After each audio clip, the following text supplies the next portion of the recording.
Commission, collection, corruption.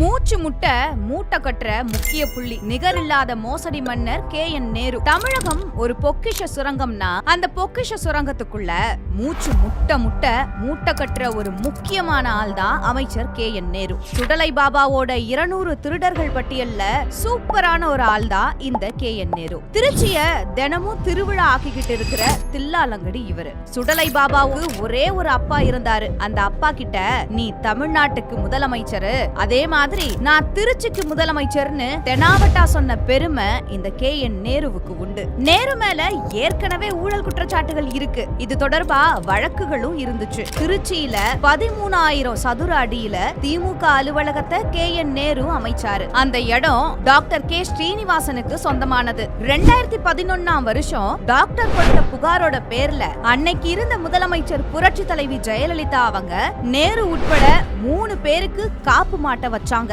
அந்த நில அபகரிப்பு வழக்குல நேரு கைது செய்யப்பட்டாரு. நேருவோட மகன் அருண் நேரு, நேருவோட சகோதரர்கள் ரவிச்சந்திரன், மணிவண்ணன் இவங்களோட வீடுகள்ல அமலாக்கத்துறை 2023ஆம் ஆண்டு அதிரடி சோதனை நடத்துச்சு. 10 மணி நேரம் நடந்த இந்த சோதனையில பல முக்கிய ஆவணங்கள் பறிமுதல் செய்யப்பட்ட கதையெல்லாம் இருக்கு. 888 கோடி ரூபாய் முறைகேடு புகார் இவர் மேல எகிருச்சு. நகராட்சி நிர்வாகம் குடிநீர் வாரிய பணி நியமனத்துக்காக லஞ்சம் வாங்கின முறைகேடு அது. அந்த முறைகேட்டுல ஹவாலா பண பரிமாற்ற மோசடி வேற நடந்திருக்கு. அதுவும் ஒரு 10 ரூபா நோட்டை வச்சு. அலிபாபா குகைய திறக்கிற அண்டாக்கா கசம் மந்திரம் மாதிரி அந்த 10 ரூபா நோட்ல இருந்த எண்கள் தான் இங்க மந்திரம். அந்த 10 ரூபா படத்தை யார் யார் வச்சிருக்காங்களோ அவங்க தான் சரியான கேண்டிடேட்னு கண்டுபிடிச்சு அவங்க கிட்ட லஞ்ச பணம் பெறப்பட்டிருக்கு. பண மூட்டைகள் கூடவே பாவ மூட்டையும் ரொம்ப சேர்ந்து போனதால KN நேரு அண்மையில திருப்பதி ஏழுமலையானுக்கு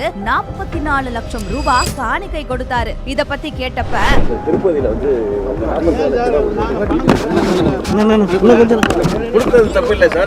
விமர்சனம் பண்றாங்களே, பண்ணட்டுமே, எங்களை எல்லாமே நல்லவன் சொல்லுவான், யார் பண்ணாம.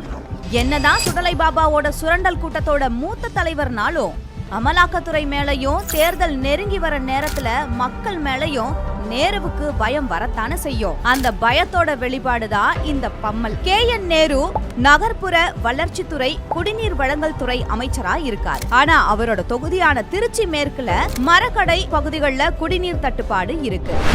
காவேரி ஆத்துல இருந்து வெளி மாவட்டங்களுக்கு குடிநீர் கொண்டு செல்லக்கூடிய நேரத்துல வெளி மாவட்டங்களுக்கு குடிநீர் சென்று கூட உள் மாவட்டங்களிலே வந்து குடிநீர் தட்டுப்பாடு ஒரு சில இடங்களில் வந்து இருக்கு. நம்ம குறிப்பா சொல்ல போனோம்னா திருவரம்பூருக்கு தாண்டி நம்ம மணப்பாறை, நம்ம துறையூர், மணச்சநல்லூர் இது போன்ற பகுதிகளில் பல இடங்களில் வந்து குடிநீர் தட்டுப்பாடு நிலவி வருகின்றது. தொகுதியில ஒழுங்கான உள்கட்டமைப்பு இல்ல. பாத்திமா நகர், செல்லா நகர், மங்களா நகர், அகிலாண்டேஸ்வரி நகர் இங்க எல்லாம் முழங்கால் அளவுக்கு மழை நீர் தேங்கி நிக்கிறது வழக்கம். மின்னப்பன் தெருவுல குடிநீர்ல கழிவு நீர் கலந்து அதை குடிச்சிட்டு ஒருத்தர் இறந்து போன சம்பவம் கூட நடந்திருக்கு. இதுதான் நகர்ப்புற வளர்ச்சித்துறை குடிநீர் வழங்கல் துறை அமைச்சரா இருக்கிற KN நேருவோட லட்சம். நகர்ப்புற வளர்ச்சித்துறை மந்திரி யாரு? 3 முறை ED. இன்றைக்கு குடிநீர் வழங்கல் துறை நகர்ப்புற வளர்ச்சித்துறை அமைச்சிட்டு தான் அந்த டிபார்ட்மெண்ட் இருக்குது. அங்க பணியிடத்திற்கு 30 லட்சம் 35 லட்சம் ஒரு பணியிடத்திற்கு வசூல் பண்ணியிருக்கிறாங்க. திமுகவே ஊழல், ஊழல்லாம் திமுக. இந்தியாவிலேயே ஊழலுக்காக கிடைக்கப்பட்ட ஒரே அரசாங்கம் திமுக அரசாங்கம்.